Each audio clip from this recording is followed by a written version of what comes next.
hours on our star, the 2-day eruption uptick has been quite the sight as numerous flares and CMEs have released, all from the northern active region.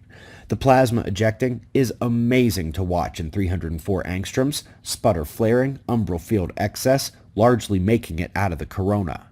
You can see the sharp uptick in solar flaring here on the X-ray flux, including 2 M-class flares yesterday and 1 already here this morning.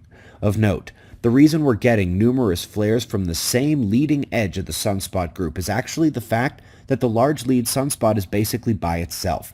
It's trying to magnetically connect to oppositely polarized sunspots, but there aren't any, and with that scratchy surface magnetism around it, the arching umbral fields can't handle the load being pushed by that larger lead spot. It simply breaks out into the flaring.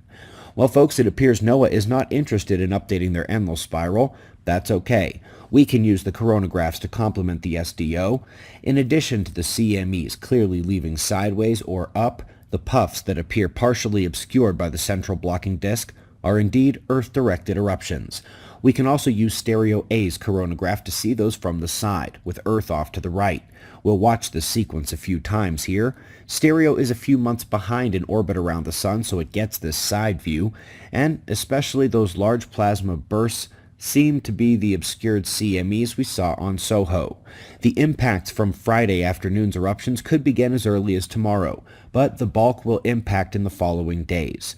Normally, we'd say these small CMEs were good for a KP 4 to 6, but with Earth's weaker magnetic field, let's say KP forecast is now 5 to 7.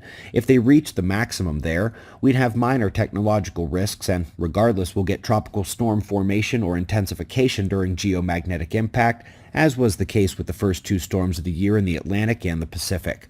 By the way, we've got a recent work nodding to the 2 aspects of space weather that are dangerous to technology, and one is obviously the high-impact geomagnetic storms, but the other is galactic cosmic rays. These may be opposite ends of the solar activity spectrum, but they're equally dangerous in terms of their electrical effects. Let's come to red skies in the Congo, as numerous emission points can be seen at the volcano that's been dormant for about 19 years. Luckily, the word is that the flows are not heading towards the nearby towns, although they are dealing with a good bit of ash in the air. Quick little bit of space eye candy here from LASP, Mars in UV. Very pretty shots.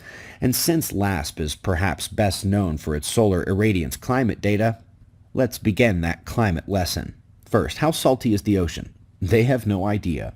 They finally figured out that the people publishing work on this were not only agreeing, but their biases in the data and the variations are not something that comes close to reflecting a realistic situation. But they are doing better than the precipitation fellows. For the most part, they are finding the CMIP6, the latest, greatest climate jig, can't match observational reality, even within the error bars. Not only questioning their CO2 forcing, part of the oversensitivity issues we've covered ad nauseum at this channel, but claiming that decadal and centennial scale patterns are dominating the data. Those are from the Sun, and I'll show you why they're having trouble figuring it out.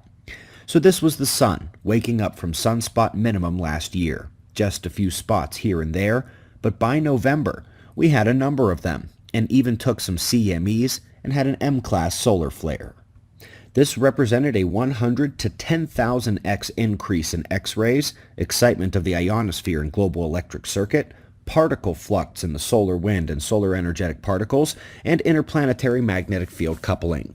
And this is what it looks like in the climate data with total solar irradiance. Yes, the spike down, pretty much during the peak flare.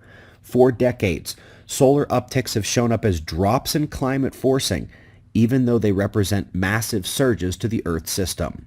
In the largest event of the last 31 years, the Halloween storms of 2003, we again see a drop as a massive sunspot group fired tremendous flares and CMEs at Earth, driving aurora to mid-latitudes and reaching the 100,000x increase mark for the X-ray and particle flux increases.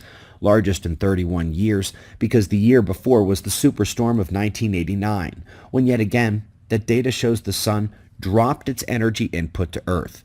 This not only cheats the Sun's blame for what happens in the climate, but the real influence gets blamed on human pollution. This is a fact. Some of the new solar spectral sets do a bit better. Back with the 2003 event here, this is total solar irradiance, and now let's look at spectral. They have an increase where there was a drop before, which is a great first step, but it's still just a small fraction of the true increase in energy sent to Earth during these events. For more on the failures in climate science starting to be corrected at the top of the pyramid, see the climate playlist in the description box below the video. Two little notes to close. First is the progress on galactic halo magnetic fields, which they are finally tying to the torrential region inside the galactic nucleus, the cosmic battery, fueling the coherent system all the way out past where the visible stellar neighborhoods end. And lastly, the alternating cycle shows up in the Asian highlands. Why some regions on the planet show subharmonics at 6,000 years, others like to show the 12,000-year cycle, and some only show every other around 23 or 24,000 years, is a bit of a mystery.